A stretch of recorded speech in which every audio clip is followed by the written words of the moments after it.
Aleluya. Muy bien. Gloria al Señor. Seguimos con el segundo estudio, que es continuación del primero. Es decir, no son estudios independientes, sino son continuados y complementarios.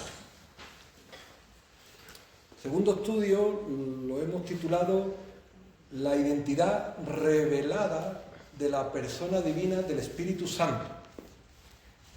La persona divina del Espíritu Santo. Emilio me ha apuntado una cosa que viene ahora, Jonathan me ha apuntado una cosa que viene ahora. Persona divina. Argumentamos que el Espíritu Santo tiene los nombres de la deidad. Cuando don David Morse, conocía a don David Morse, hablaba del hebreo, de los nombres del Señor Dios, dice, el nombre de Dios en el Génesis aparece como Elohim. Dice, no aparece en hebreo, en español tenemos dos géneros, el singular y el plural. Singular, una cosa, plural, varias. En hebreo existe el singular, el dual y el plural. Si hablamos de Dios en singular, pronombre es Él.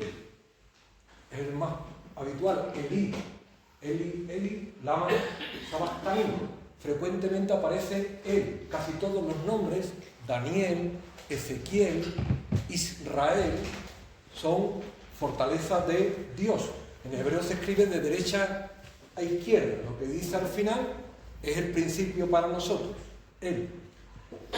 Si el nombre de Dios fuera dual, sería Elohim. Pero no es dual, es Elohim. Es plural. Entonces no es singular, es singular en un sentido de pronombre personal, pero Elohim no es dual, es plural. Plural significa que son más de dos. Más de dos pueden ser 3, 7, 10. Pero claro, toda la Escritura revela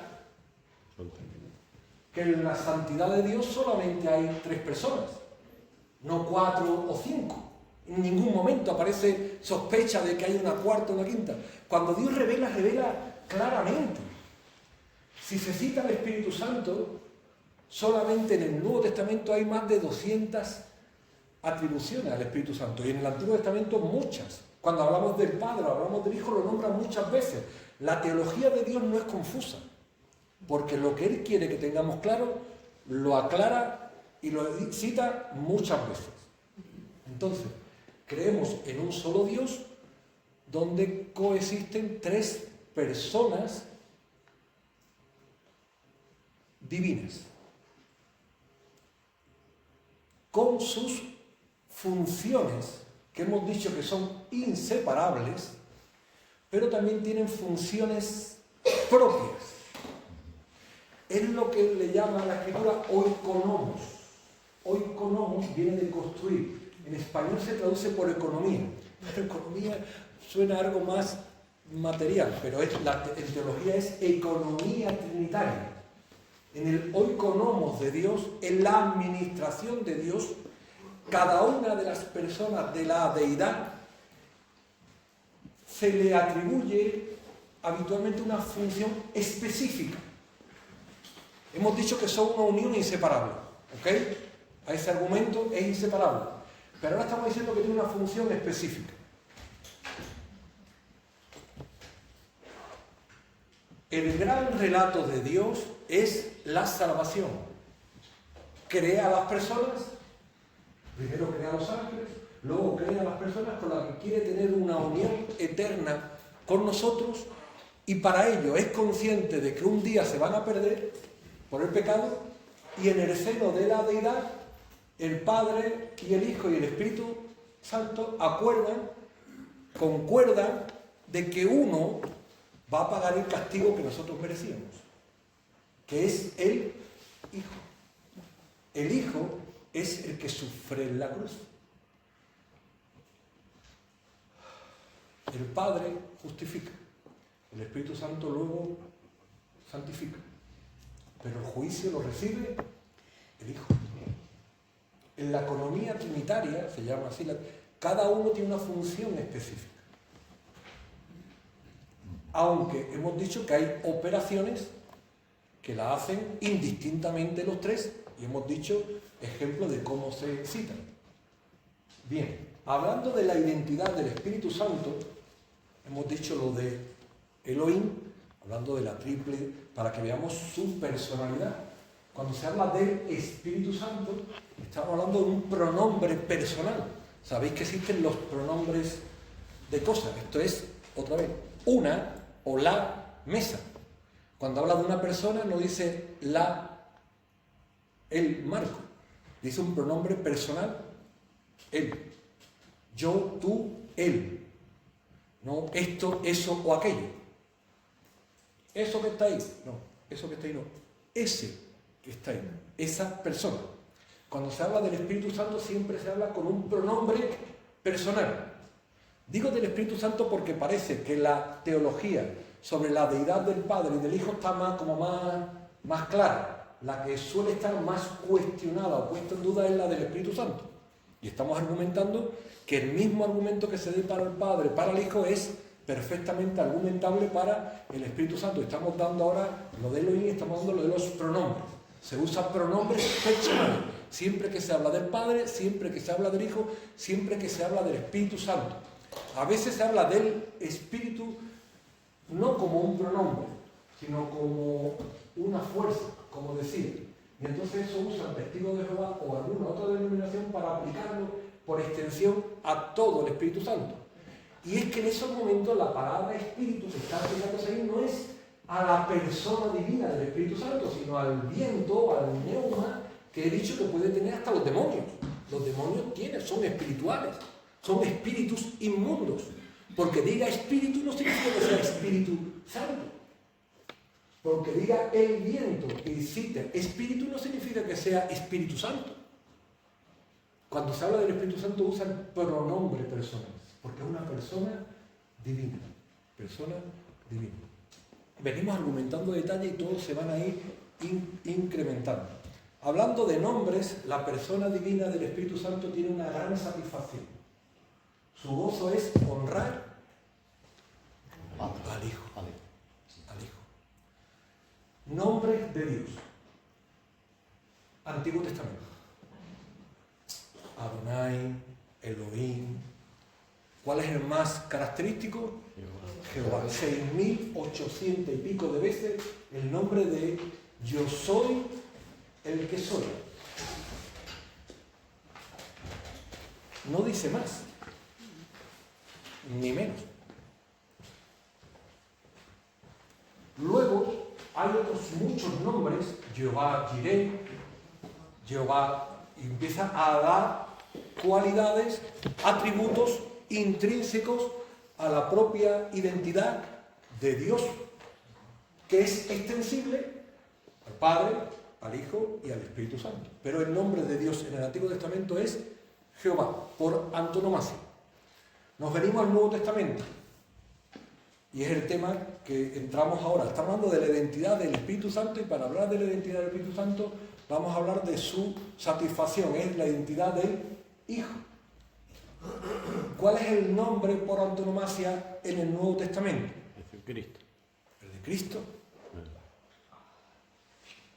¿Alguien sabe qué significa Cristo? Amén. Ungido. El Mesías que había de venir, vino. Y es el Cordero de Dios que quita el pecado del mundo, el Cristo. Cuando la Escritura habla de Cristo, a veces tendemos a pensar que es Jesús crucificado. Pero cuando la Escritura habla de Cristo, está hablando del ungido de Dios. ¿Recordáis qué tipo es la unción en aceite? Es tipo del Espíritu Santo. Los ministros de Dios eran ungidos con aceite, profetas, sacerdotes y reyes. Eran ungidos simbólicamente Se hacía una acción externa de algo que el Señor iba a operar en ellos internamente. Por eso se ungían como Dios había determinado que se ungiera, con aceite. El Hijo, que vamos a volver a él, pero estamos hablando de los nombres, es ungido, por eso se le llama Cristo Jesús. Si saltamos los evangelios, el nombre que más aparece haciendo referencia a Dios es Cristo Jesús o nuestro Señor Jesucristo. Nuestro Señor Jesucristo. Cristo Jesús. ¿Qué está recordando constantemente Cristo Jesús? Que Jesús fue ungido por el Espíritu Santo. Lo que pasa es que Cristo parece que es una acepción más relacionada con su crucifixión, y no es la terminología por su crucifixión, aunque indudablemente la gran obra de Jesús fue la crucifixión. Volvemos entonces al Espíritu Santo en la vida del Hijo. El Espíritu Santo viene enseñando de la era especial del ungido de Jehová desde el Antiguo Testamento. ¿Alguien recuerda algún pasaje, por ir rápido, del Antiguo Testamento que hable de la unción del Hijo? Isaías 42, Isaías 61, el Espíritu de Dios me ha ungido para dar buenas nuevas a los pobres, dijo Jesús en Nazaret. Hoy se ha cumplido delante de vosotros esta escritura, que viene de Isaías 61. En Isaías 42 está hablando del siervo sufriente de Jehová, los 4 cánticos del cielo. Empieza en Isaías 42, termina en Isaías 53. Dios me ha llenado de su poder para hacer la gran obra de Dios. Recuerden las palabras, sujeto, calificativos y verbo. En el principio era el verbo, y el verbo era con Dios, y el verbo era Dios. ¿Qué es un verbo? ¿Es un sustantivo? No. ¿Es un calificativo? No. ¿Qué es? ¿Una acción? El verbo es la acción de Dios.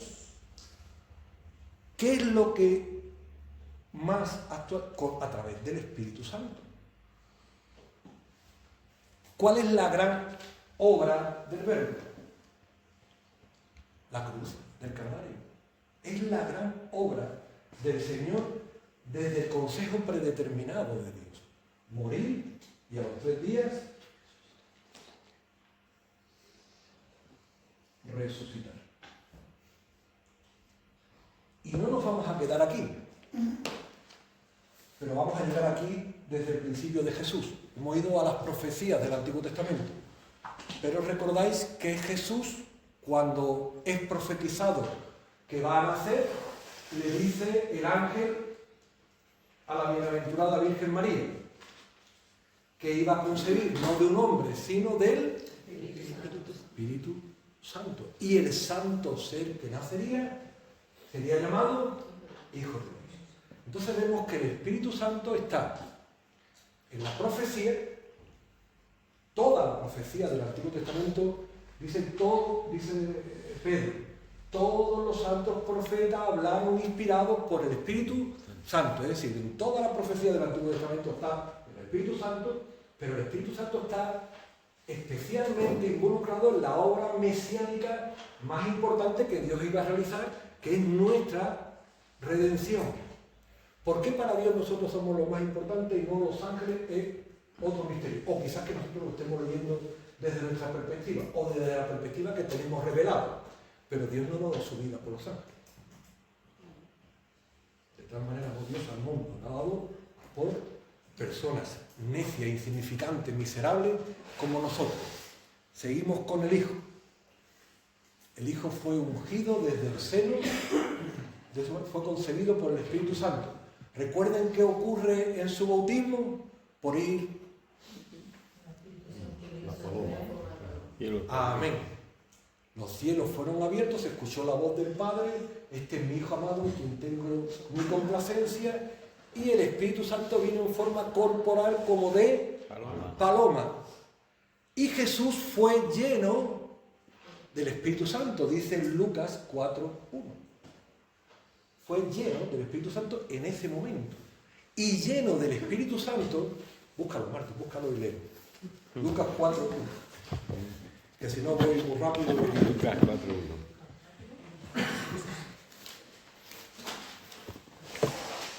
Jesús, lleno del Espíritu Santo, volvió del Jordán y fue llevado por el Espíritu al desierto. Amén. Después de las tentaciones, cuando Jesús va a la sinagoga y dice, hoy se ha cumplido esta profecía que hablaba del Mesías que había de venir delante de vosotros. Y es en el poder del Espíritu Santo en quien Jesús ministra todas sus intervenciones mesiánicas. Todas las señales y milagros que el Señor Jesús hace, lo hace en el poder del Espíritu Santo.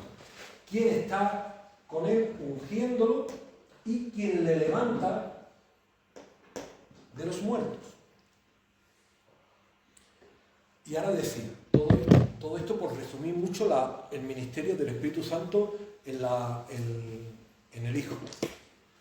Porque no se queda con la resurrección. El Espíritu Santo, el Hijo, resucitó, tuvo 40 días entre nosotros manifestándose, ascendió a los cielos, se glorificó en la presencia del Padre y 10 días después descendió el Espíritu Santo, como Él había prometido. Pero ¿dónde está ahora el Hijo? Sentado a la diestra del Padre. Pero hay una diferencia. El Hijo que estaba sentado a la diestra del Padre en el dibujo de antes, no es el mismo Hijo que está sentado a la diestra del Padre ahora.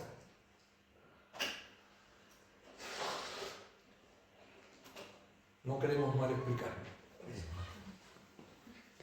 El Hijo ha tomado una identidad que no tenía antes. El Hijo se ha hecho hombre.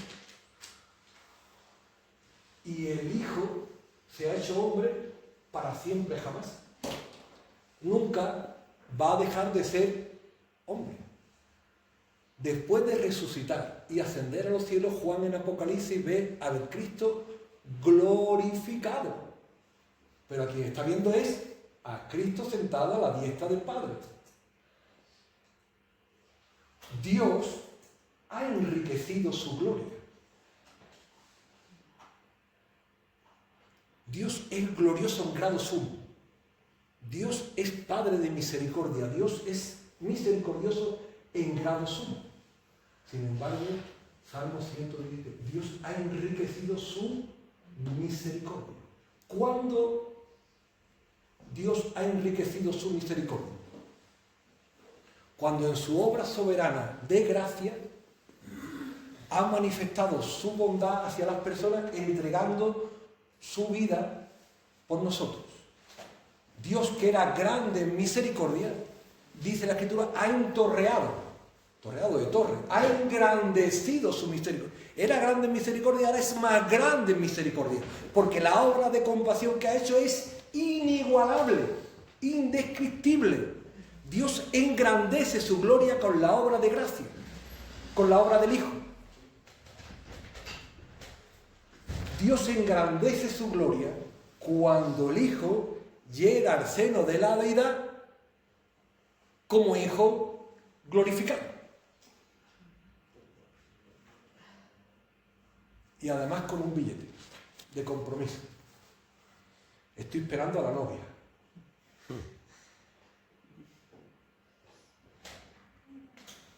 Esa que ha emblanquecido la sangre del Cordero es la que el Espíritu Santo nos está preparando. A nosotros que nos parece seres miserables, que estamos en una frutería, que estamos en una calle, que estamos en un trabajo cualquiera, que no somos don nadie, somos la novia del Cordero, que el Espíritu Santo está haciendo esa obra gloriosa para glorificarte aún más. Cuando nosotros estemos en su presencia, ahí están mis hijos, ahí está mi amada, la que yo amé y me entregué por ella. No hay más amor que este, que el que uno pueda entregar su vida por el otro. Y Él lo ha hecho amaba de tal manera. Él ha engrandecido su misericordia, ha engrandecido su gloria y la engrandeceré aún más con la obra que el Espíritu Santo está haciendo, puliéndonos, purificándonos en cada uno de nosotros. Aleluya. Amén. Esto de las funciones específicas es lo que se llama en teología economía trinitaria. ¿Vale? Economía trinitaria. Hay funciones que hacen y hay funciones específicas. Hablando de los nombres de la deidad, hemos visto los nombres del Espíritu Santo, hemos visto la gran gloria que el Espíritu Santo le gusta dar, que es honrar al Hijo. Cuanto más se honra al Hijo, más se honra al Espíritu Santo. Él se goza viendo cómo se alaba al Hijo. Él se deleita viendo cómo las personas amamos al Hijo. Amar al Hijo es amarle a Él. Ahí sí que es operación indistinta. Y ahora venimos con el tema de que me decía Eric, lo de las operaciones. Estamos argumentando de que el Espíritu Santo es la gloriosa o una gloriosa persona de la deidad, y lo estamos argumentando por sus nombres, y lo estamos argumentando por sus operaciones, y vamos a argumentar que tiene los mismos atributos de Dios, los mismos. Y cita todos los manuales de teología que veáis, todos los atributos en el... No voy a ver. Dios.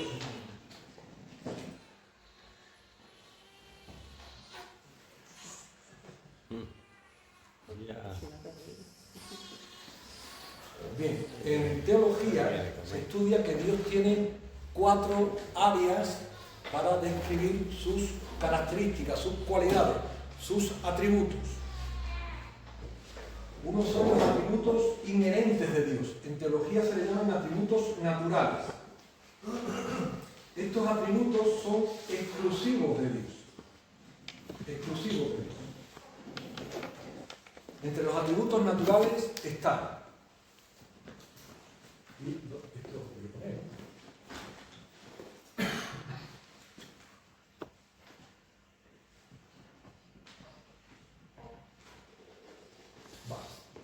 Aquí tenemos algunos ejemplos.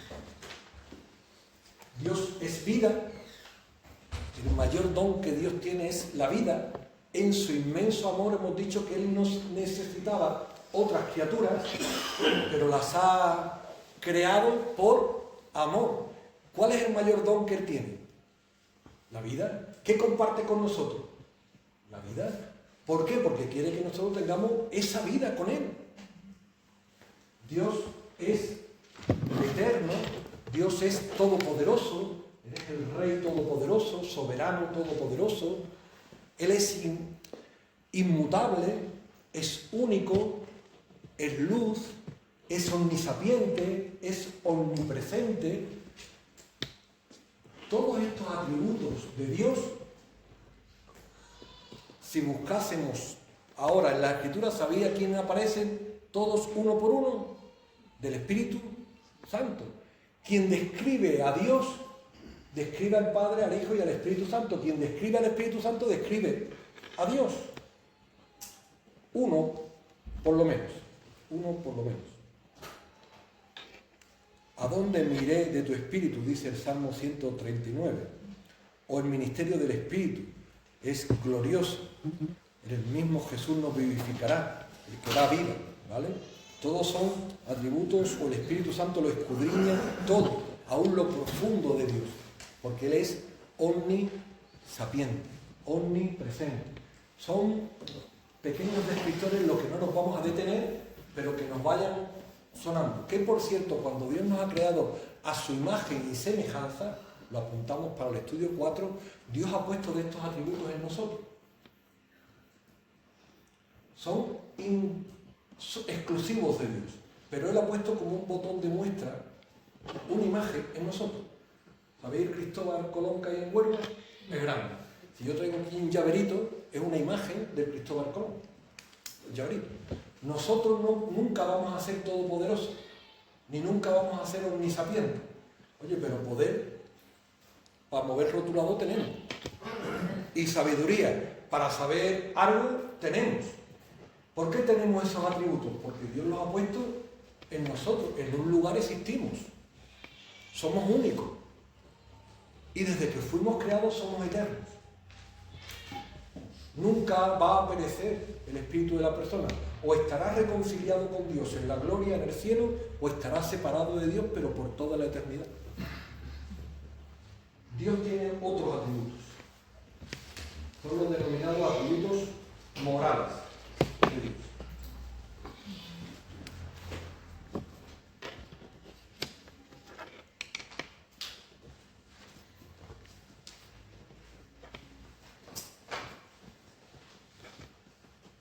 Los atributos morales de Dios son los atributos éticos. Ético viene de conducta. A veces conducir un vehículo, David se conducía prudentemente.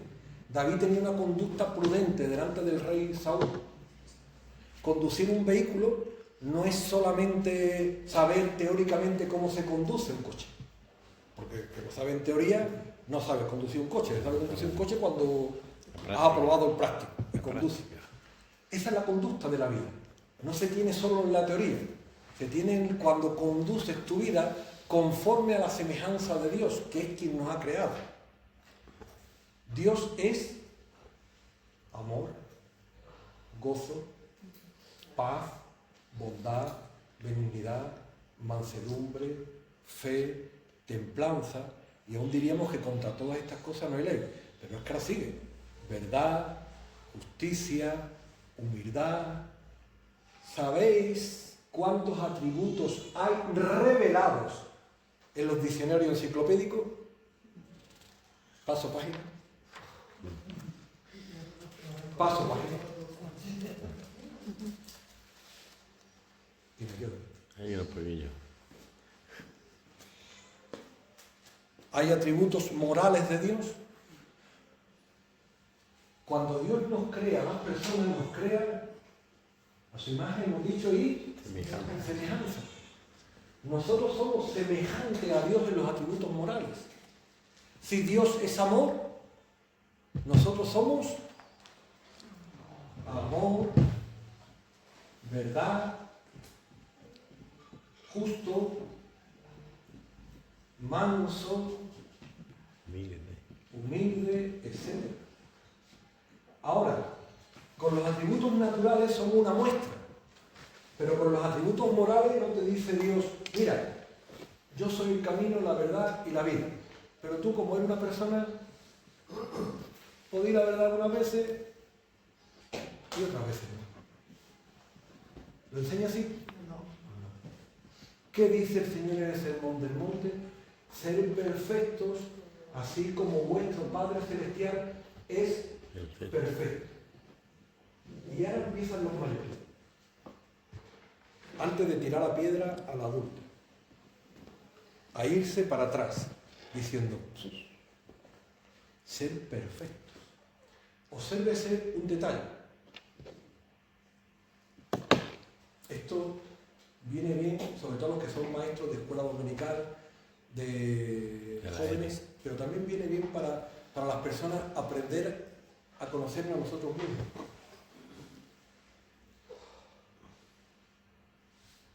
Me explico.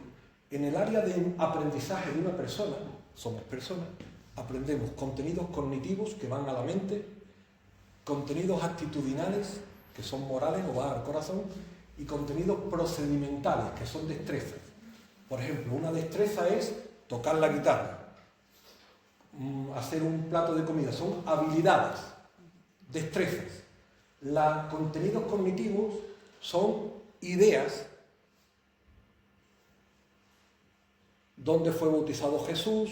¿En qué montaña le entregó el Señor las tablas de los 10 mandamientos? Son datos, hechos, que van a la mente, que si no se saben, se están en cero.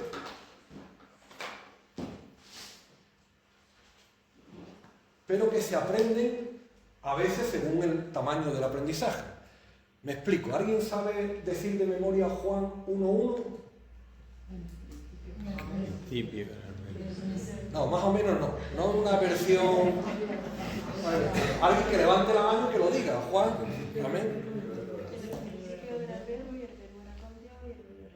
Amén. Amén, amén.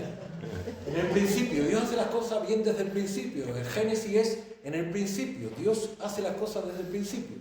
Bien, lo sabéis. Juan 3.16, no lo voy a decir porque lo sabéis. De tal manera. Juan 3.15. Bien, ahí os quería yo coger. Me ha pillado. Claro, si vengo aprendido. ¿No? Miren, en un conocimiento estáis en cero. Un dato cognitivo estáis en cero. Y ahora decimos, Juan 3.15 lo sabéis todo de memoria. No, Juan 3.16. Pero ahora os explicamos, es que Juan 3.15 es la segunda parte de Juan 3.16. Quien sabe Juan 3.16 sabe la segunda parte de Juan 3.15. ¿Qué dice Juan 3.16? Porque de tal manera amó Dios al mundo. Ahí empieza Juan 3.15 también. Lo dice dos veces. Para que todo aquello. Para que luego me vaya a marchar de... Sí, lo mando. Alguien que nos lea Juan 3.15. Dice para que todo aquel que cree no se pierda, mas tenga vida eterna. Amén. La segunda parte de 3.16, ¿no? Entonces, sí, amén. Entonces, de un conocimiento estabais en cero y habéis pasado a 10 en un instante. ¿Sí? Estamos aprendiendo cómo se aprenden los contenidos cognitivos. Obviamente este era sencillo. Si tuviéramos que aprender los viajes misioneros de Pablo, pues este aprendizaje pues, nos podría llevar meses. ¿Nos explicamos? Pero estáis en cero y se va aprendiendo siempre sumando. ¿Me estoy explicando?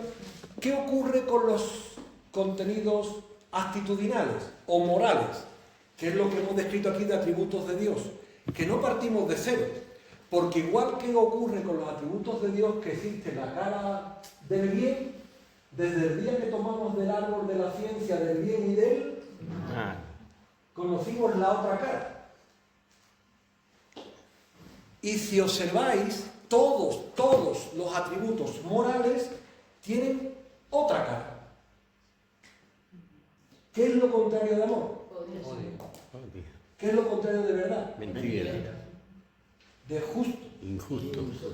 Y así pudiéramos seguir con todos los atributos. Todo esto que está aquí descrito tiene la cara A y tiene la cara B. ¿Qué ocurre con un niño que es mentiroso? No está en cero.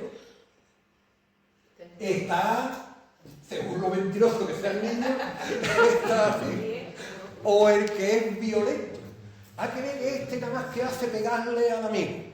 Y yo le enseño la historia de David y Jonatán y no ha aprendido nada. Porque le he dicho, ¿tú vas a respetar a tu amigo? Sí, maestra, sí. Y apenas que ha salido al patio, ¡boh! Digo, bueno, es que los aprendizajes éticos no son tan rapiditos como los cognitivos. Que se decía, la letra con sangre entra. A lo mejor lo cognitivo, pero lo moral y lo ético no. Eso es una obra sobrenatural que el Espíritu Santo va haciendo en cada uno de nosotros, hasta que vayamos prosiguiendo al blanco, al supremo llamamiento de la gloria de Dios. Y en este proceso de menos algo, en muchas de estas piedras abundan en nuestro corazón. Piedras que a nosotros no nos parece que seamos codiciosos o rencillosos o esto o lo otro. De todos estos atributos existe el valor y el contravalor. Somos más miserables de lo que nos parece. Somos más miserables de lo que nos parece. Y cuando le decimos al Señor, ser perfecto así como vuestro Padre Celestial es perfecto, la única expresión que cabe, Señor, no puedo. No puedo darte la honra y la gloria que tú mereces. Ya lo sé. Por eso te conviene que me vayas. Para que habite en ti el Espíritu Santo. Él tomará de lo mío y os dará el poder que necesitáis para todo lo que está en negro en mi corazón, irlo santificando en vuestras vidas. Un poco de esto profundizaremos en el otro. Va. Hemos dicho atributos morales. Los siguientes atributos son atributos operativos.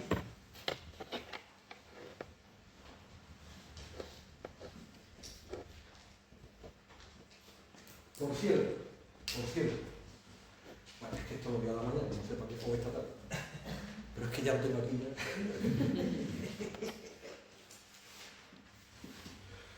Cuando alguien caracteriza todas estas virtudes, que no las caracteriza nadie, se da el sumatorio de todas estas virtudes, es la santidad. Dios es santo, santo, santo.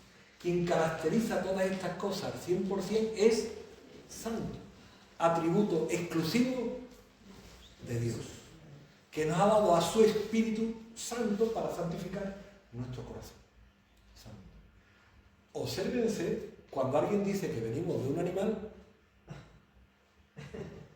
de un loro, de un mono, en verdad, nos está robando la gloria de sentirnos imagen y semejanza de Dios, nos está tirando por tierra a criaturas celestiales como el Señor nos ha creado. Qué miserable es este mundo, qué malo es el malo, cuánto mal está haciendo a tantas criaturas. Pero hemos de interpretarlo, somos gloriosamente imagen y semejanza de Dios. Atributos operativos. ¿A qué os suena esto de operación? Actuaciones. Dios ilumina. Dios es el creador. Dios es el sustentador. El que ilumina a las personas para creer lo que no se ve.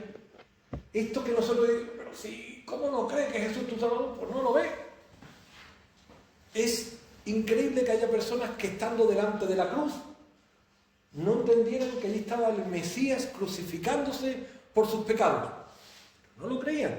Un ladrón lo creyó y el otro no lo creyó. No lo veían. El Espíritu Santo hace esa obra sobrenatural en nosotros. No es una obra natural, es una obra sobrenatural. Nadie se puede jactar de estar en la presencia de Dios por su mérito, sino por el mérito de Cristo en la cruz y por el mérito del Espíritu Santo en convencernos de pecado e iluminarnos de la gracia que teníamos delante. Nuestra gran gracia fue nuestra gran decisión de decirle, sí, quiero. Así. Operativos. El Señor está...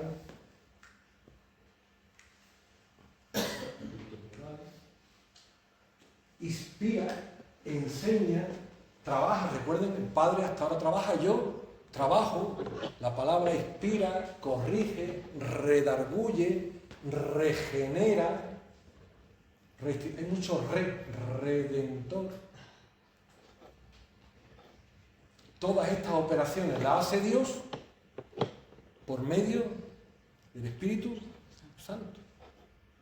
Es gloriosa la doctrina del Espíritu Santo. Es gloriosa. Hay muchos más detalles de los que parecen. La enseñanza, como acabamos de demostrar, cualquiera enseña. Una fiesta cualquiera enseña. Ni cualquiera enseña matemática, cuanto más las cosas sobrenaturales de Dios. No seamos cándidos. Esto es glorioso, esto es sobrenatural. Si no es el Espíritu Santo quien actúa a través de nosotros, no hay enseñador que valga. No, esto lo hace cualquiera. ¿Cómo que cualquiera? Primero tiene que ser un hijo de Dios que esté andando en el Espíritu de Dios, guiado por el Espíritu de Dios y para la obra que Dios quiere, no para la obra que tú te hayas inventado. Son operaciones sobrenaturales. Todas las operaciones de Dios son sobrenaturales, son gloriosas, son celestiales. Lo que pasa es que, claro, la terminología trabaja, enseña. Parece la terminología cotidiana de un maestro, de un albañil. ¿Vale? Es que si nosotros hacemos estas cosas, ¿por qué Dios las hace? Si es que nosotros somos personas, porque Dios es persona. Y las características o atributos que hace una persona es porque nos parecemos a Dios, no al mono, evidentemente. Y los últimos es que Dios tiene atributos relacionales, de relación.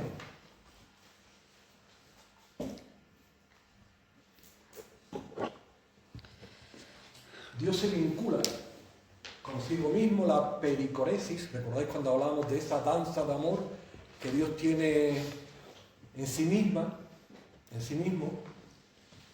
Esa perfecta relación, entre ellos no hay disputa, entre ellos no hay yo soy mayor que tú, entre ellos hay una subordinación voluntaria. El Espíritu se sujeta al Hijo con agrado, se somete al otro voluntariamente, con gozo, con deleite. Entre ellos hay una relación perfecta.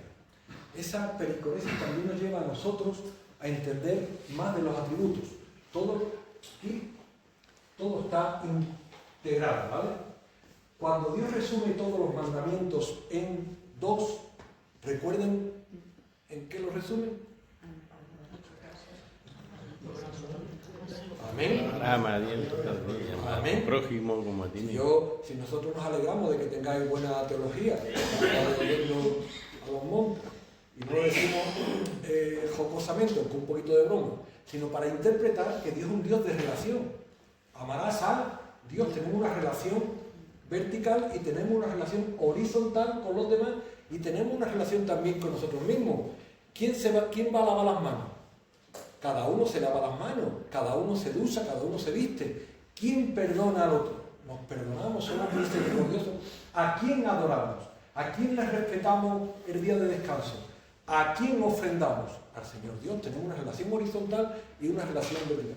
La mayoría de estos atributos, veréis que son atributos que nos van a llevar a relacionarnos con Dios primero, con el prójimo y con nosotros. Son atributos de relación. No somos seres individualistas. Había algunos que viven ahí como un ermitaño en la montaña, son raros, son raritos. Sino que somos personas que vivimos en un ambiente, en un núcleo familiar, en un ambiente eclesial. Cada hijo que ha sido redimido ha sido incorporado al cuerpo de Cristo, siendo una parte más del cuerpo. No somos un brazo independiente. No podemos vivir aislados del cuerpo. Es dentro del cuerpo donde la savia, el Espíritu Santo, va haciendo su obra a través de otro para edificarme a mí, a través de mí para edificar a otros. Somos seres integrados en un cuerpo. Tenemos que aprender la relación. De ahí viene el término comunión. Dios es un Dios de pactos, de alianzas. Lo que Dios promete, lo cumple. Y aunque nosotros no lo cumplamos cada vez hayamos hecho pacto con Él, aunque nosotros permanezcamos infieles, Él permanece fiel. Que no puede contradecirse a sí mismo. Él es un Dios de pactos. Él es un Dios de alianza. Las ha hecho con Padre Abraham, la hizo antes con Noé, la hizo con Isaac y Jacob, la hizo con Moisés, con David, la ha hecho el gran pacto con nuestro Señor Jesucristo, el nuevo pacto. Dios es un Dios de pactos. Y nos pone el papel delante a nosotros, a ver si lo queremos firmar o no. La gran gracia nuestra fue un día aceptar la gracia de nuestro Señor Jesucristo. ¿Acepta el perdón de tus pecados? Sí, Señor. ¿Quién me ha amado a mí como usted me está amando? Que haya estado dispuesto a entregar su vida para que yo tenga esa relación eterna con el Señor. Esa es la alianza que tenemos con el Señor. Una alianza, un pacto eterno que recordamos cada domingo. Son promesas del Señor, son fieles y son apoyo poderoso de nuestra fe. ¿En qué se apoya nuestra fe? ¿En cómo me siento? Pues hay veces que te sientes bien y hay veces que te sientes regular y hay veces que te sientes mal. Apoyar la fe sobre los sentimientos es relativamente peligroso. Los sentimientos también, las emociones están muy bien, son necesarias, somos seres de emociones.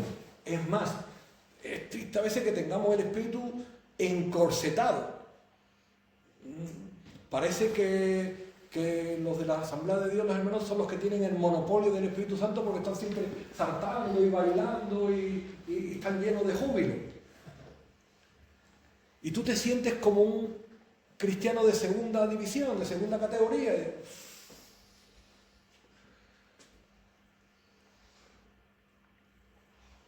El Espíritu se mueve de muchas maneras. Obviamente en unas criaturas se puede mover de una manera y en nosotros se puede mover de otra manera. No digo que se mueva en nosotros y en los otros no, ni digo que se mueva en los otros y en nosotros no. Se puede mover de muchas maneras.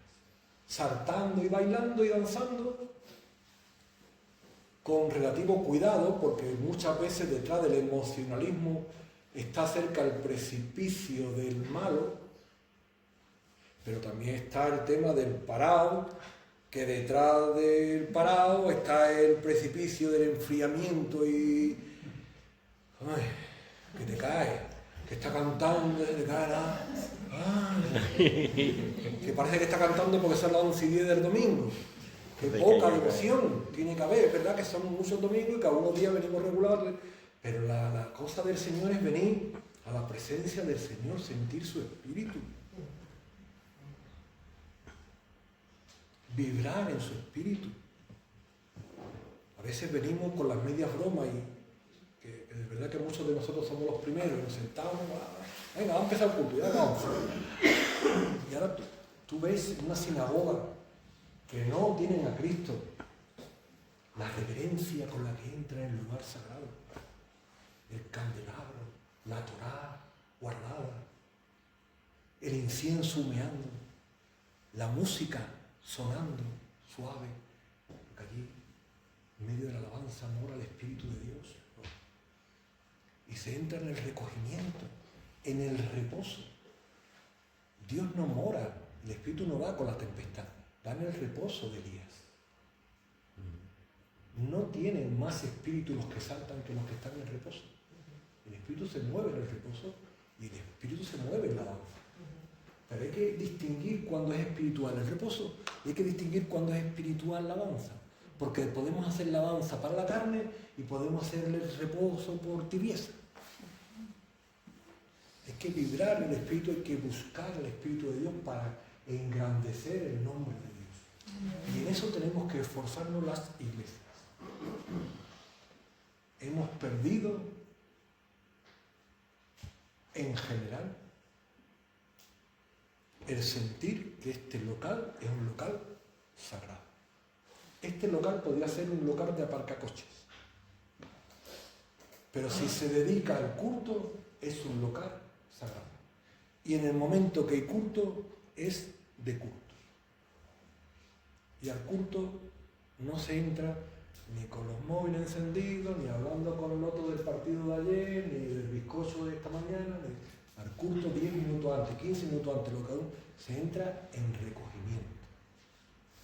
Buscando el Espíritu de Dios, buscando al Señor, que es el Señor. Esto no es un club de amigos, no es una peña de silvestristas o de ciclistas. No es un club social. No es un club social. Perdonar la cosa. Se da en la mayoría de iglesias, pero tenemos que volver a las sendas antiguas en lo que era bueno. Y mejorar lo que tengamos que mejorar, porque el Espíritu nos está revelando muchas cosas que son gloriosas para avivar también nuestro espíritu. Creo que nuestros hermanos carismáticos le han dado una vueltecita a esto y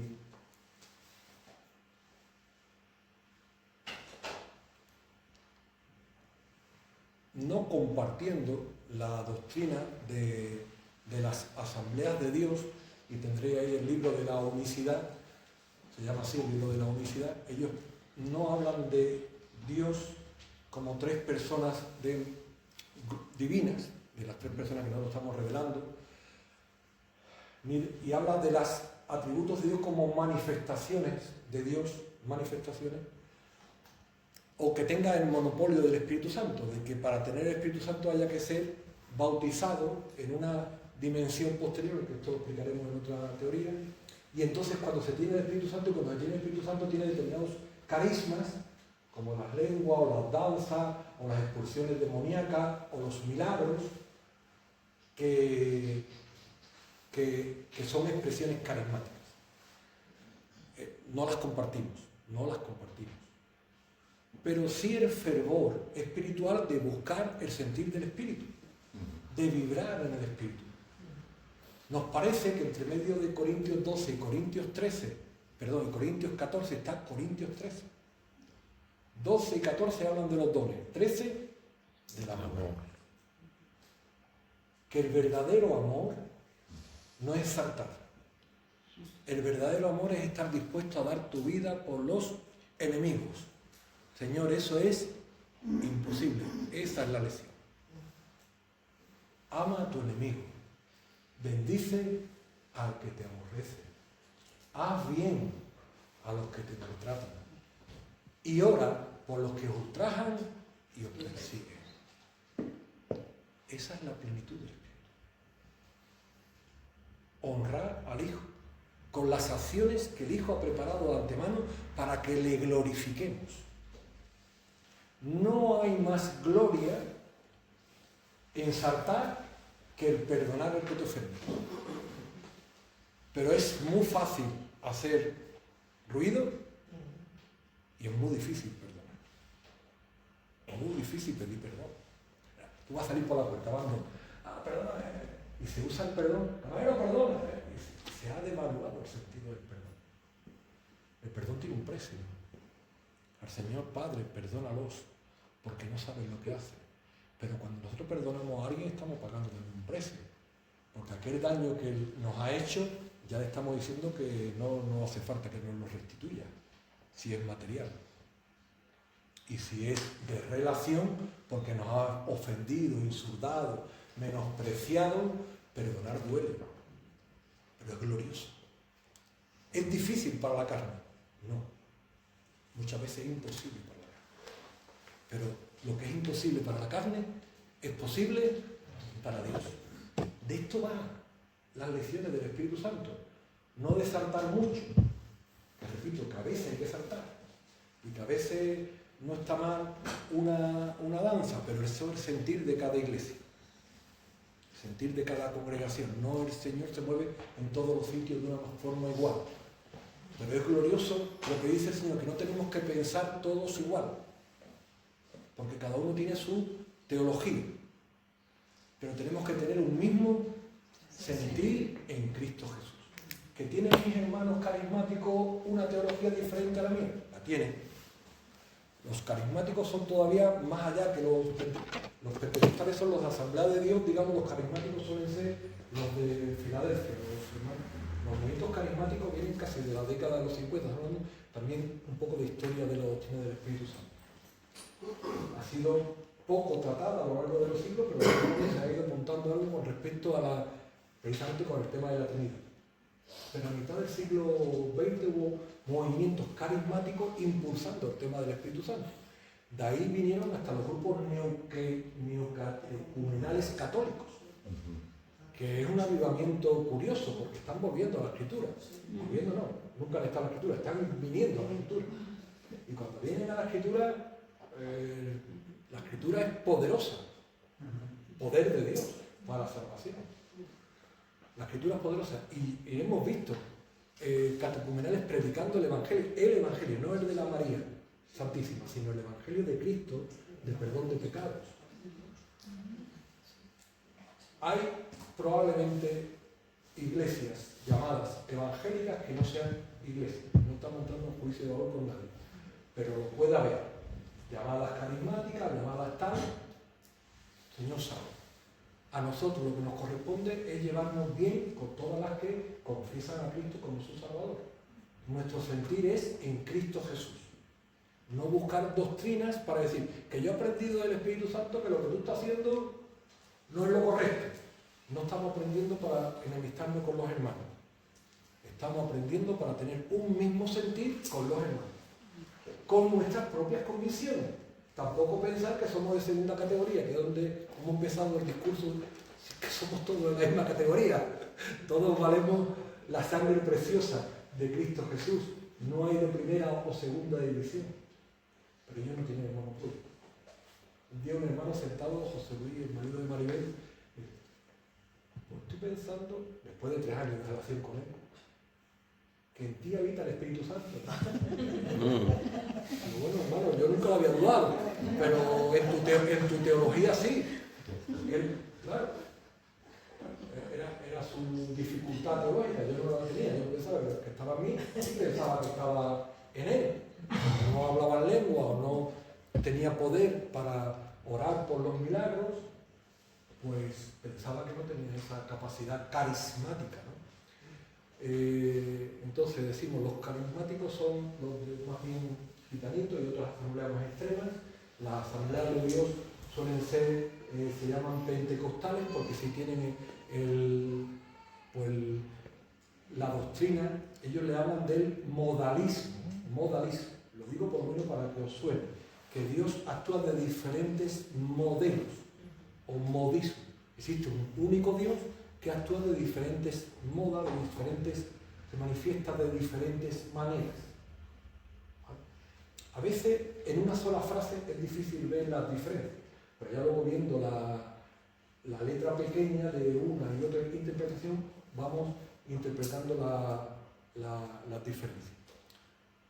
A nuestro sentir espiritual, Dios tiene sus atributos, nosotros somos espirituales por doctrina, por esencia y por nuestros hechos, porque ser espiritual no significa solo determinadas expresiones carismáticas, sino que ser espiritual implica muchas cosas más. Y la que más es día a día dar gloria a nuestro Señor Jesucristo. Dar gloria en cada instante, porque Él ha preparado todas esas cosas para que todo lo que hagamos sea fortalecido e inspirado por el Espíritu Santo para honrar el nombre de Jesús. Eso es estar lleno del Espíritu Santo, como intentaremos mostrar. Amén. Amén. Justo. Daniel, ¿tú decías algunas preguntas quizás? Sí, yo.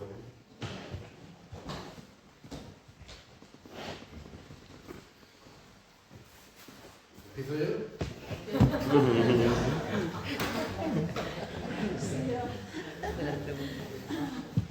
¿Cristo tenía espíritu? Qué pregunta.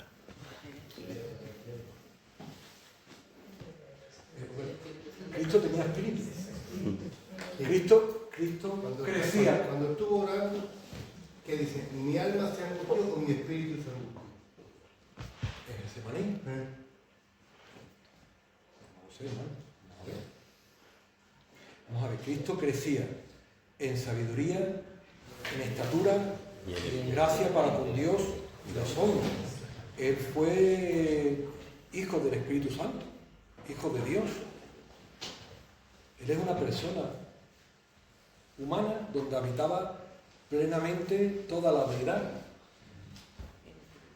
Cristo es un misterio, es el misterio de Dios, lo dice Timoteo, es el misterio de Dios manifestado en carne. Es un misterio, es decir, de Cristo podemos ir vislumbrando detalles, pero encontrar la respuesta ideal a las preguntas a veces un poco eso son cosas de los teólogos. Y los teólogos, no lo digo por eludir la pregunta, sino que los teólogos, por apuntar, se les suelen también llamar teólogos, porque plantean cosas que no se las plantea nadie. Ellos se las plantean, ellos se las medio responden, se pueden disertar 3 meses y no construyen, aunque muchos fundamentos de los que tenemos vienen después. Entonces Cristo oraba en el Espíritu al Padre, en Getsemaní. Por cierto, Getsemaní es prensa de aceite, donde si era posible pasar a ver aquella copa. En él estaba el Espíritu Santo desde los 30 años, esta oración a los 33. Tu pregunta es de los 30 a los 33 o si tenía espíritu antes. Mi pregunta es, vamos, ¿Cristo tenía alma? Tenía alma. Entonces,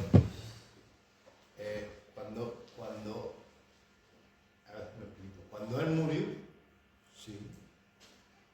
su alma no se fue al cielo con el Padre, porque era Cristo. ¿No? Yo me muera, ¡Qué pregunta! el espíritu se va con el Padre. No me entero. Qué Su alma no pregunta, se ¿no? fue al cielo con el Padre, porque estuvo en más sitios.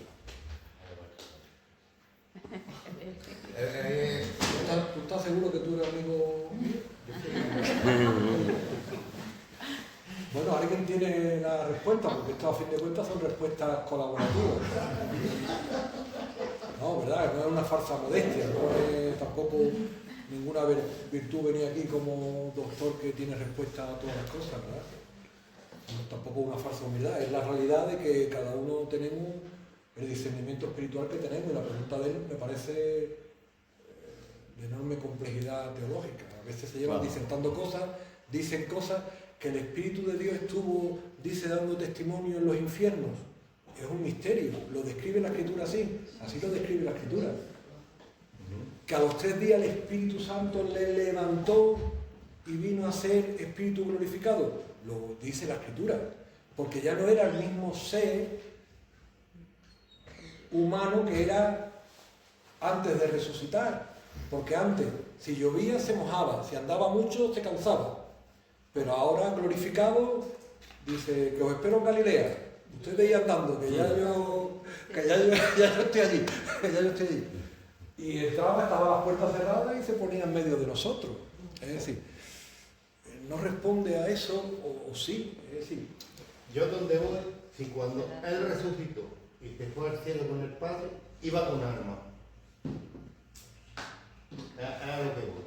El Cristo glorificado. Porque como hombre, es que no sé si dice, mi Ya, espíritu se angustió o mi alma se angustió.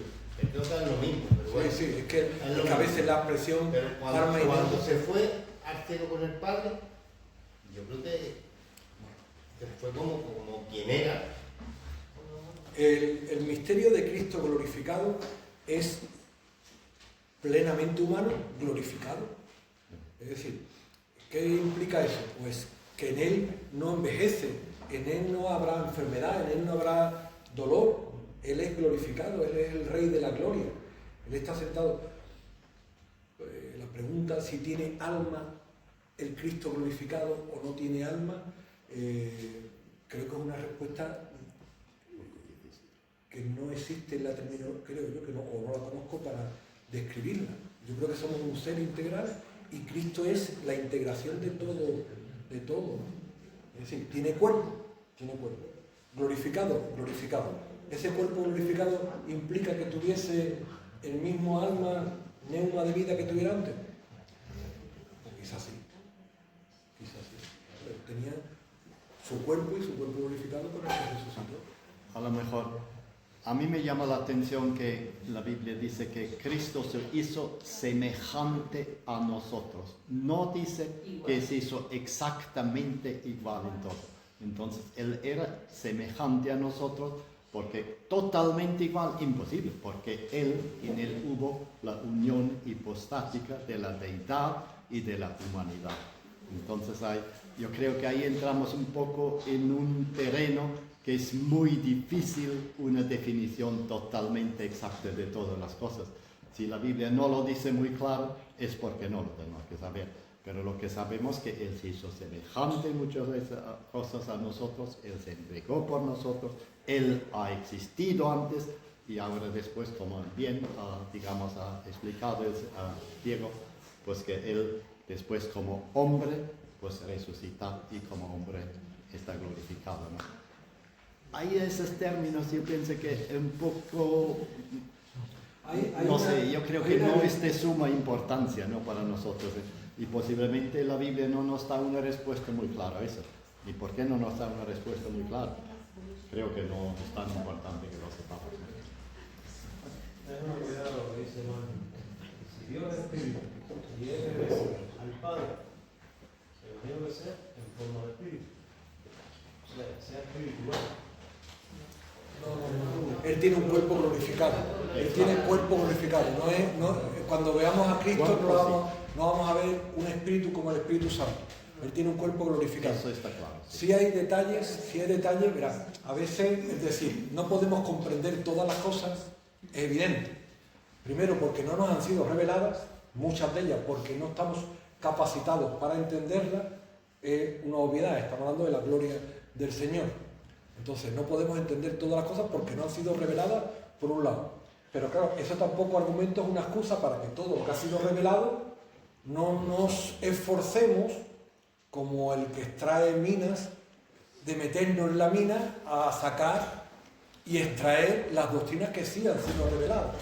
¿Qué ocurre? Que luego hay muchas frases con la sexualidad de los ángeles en las que se enredan la gente, en las que poner un límite es un lío meramente de palabras que me parece que no suele edificar. A veces que no hay argumentos con propiedad para explicarlo mejor, o porque no lo hay, o porque son insondables para nosotros, como decía el apóstol Pablo, cosas que ojo no vio, ni oído entendió, cosas que me han sido impedidas de describir. O sea, ¿Puede existir una persona sin alma? Cristo es una persona. Entonces, cuando vino, no hay persona. Pero es que yo entiendo, vamos a ver. El alma es lo que se relaciona con Dios, ¿no? Sí. Cristo, como hombre, con su alma se relacionaba con Dios. Pero también tenía, era parte de la Trinidad. Tenía la que se relaciona con Dios. El alma es la parte inmaterial que no muere. Es la vida. Que va al infierno o al cielo, pero es alma, es el ser. Que sale cuando nos morimos y eso se queda aquí. Cristo es una persona, por tanto, tiene su alma. Y no lo tiene una persona. Es una piedra no tiene alma. Pero también tenía el Espíritu Santo. También. Es que es diferente. Eso sí. Es que a veces vale, estoy empezando, yo me apunto a lo que, subrayo lo que dice Emil.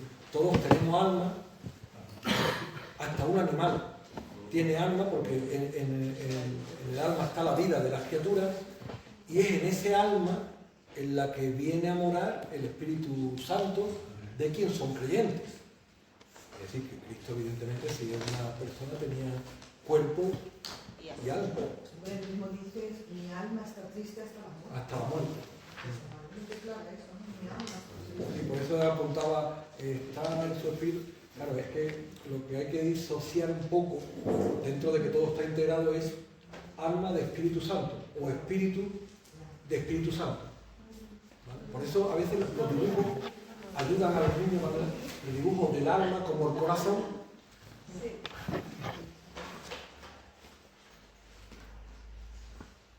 Una persona tiene un alma, como está describiendo Marcos, y tiene un cuerpo. El alma, imagen y semejanza de Dios. ¿Todas las personas tienen alma? Todas han sido creadas a imagen y semejanza de Dios. ¿Todas las personas tienen el Espíritu Santo? No. Las que han sido redimidas por la sangre de Cristo están llenas del Espíritu Santo. Por ahí iría la respuesta a tu pregunta, para no que alma de la persona o corazón o espíritu de la persona es diferente a la persona divina del Espíritu Santo que mora en nosotros, o a la persona divina del Cristo glorificado que está sentado a la diestra del Padre intercediendo por nosotros. Aquí vemos lo que es la economía trinitaria. Ahora el Hijo está haciendo una función en el cielo sentado a la diestra del Padre y el Espíritu Santo está haciendo otra función en nuestros corazones. Pero ellos son inseparables. Nosotros pensamos que si uno está en el cielo, otro está en la tierra, cada uno está en su sitio. Pero el Señor es inmanente, Él lo llena todo. Yo tengo una pregunta un poco diferente, ¿no? Dijiste que has enfatizado la unidad en la deidad, ¿no? Evidentemente, ¿no? Y después dijiste, nos apunta que un día seremos uno morando en el mismo seno de la deidad, ¿no? Me ha sorprendido un poco eso, que quizás no lo he entendido hasta ahora siempre suficientemente así, pero eso sería. Por ejemplo, dice, veo que por un lado vemos la Biblia, dice, por ejemplo, Pablo dice que él tiene deseo y estar con Dios, pero por ejemplo ahí no dice y estar en Dios, ¿no? O por ejemplo, hoy estarás conmigo en el paraíso. Voy pues a preparar lugar para vosotros, ¿no? Es decir que estos, por ejemplo, me parece que apuntan más bien, claro, en la presencia de Dios, pero una cosa es la presencia de Dios, o otra cosa es formando parte de la misma deidad, ¿no? ¿O en qué basas esto? Veo ahí un poco diferencias de estos dos conceptos. Sí, sí, no. Yo subrayo la matización que tú aclaras. Sí, en la Nueva Jerusalén hay un nuevo templo celestial donde está la presencia de Dios, y nosotros estaremos en la Nueva Jerusalén, en la presencia de Dios que lo llena todo, todo. En la presencia, En la pero presencia. no formando una misma entidad con Dios, por ejemplo. Es que ahí entramos otra vez en el terreno, claro. Lo digo eso por la frase, nos apunta que un día seremos uno morando en el mismo seno de la deidad. ¿O a qué te refieres el seno de la deidad? No, tal y conforme tú citas la frase que yo he dicho, no puede ser una frase con propiedad correcta. Morando con Dios, morando en Dios, en su presencia. Pero en su presencia, porque los ángeles estarán, no sé, hay explicaciones que un poco el contexto casi lo aclararía, ¿no? Que está el trono de Dios, están los ángeles, estamos nosotros, según la revelación de Apocalipsis, adorando al Padre, creo que venía por ahí, adorando al Padre en el nombre del Hijo, con el poder del Espíritu Santo. Ahí es donde creo yo que apuntaba lo de la pericoresis nuestra, de estar gozándonos en esta danza de amor en unión con Dios, en una unión inseparable, porque nosotros somos la esposa, que un día nos vamos a unir al Cordero. Tampoco nosotros vamos a estar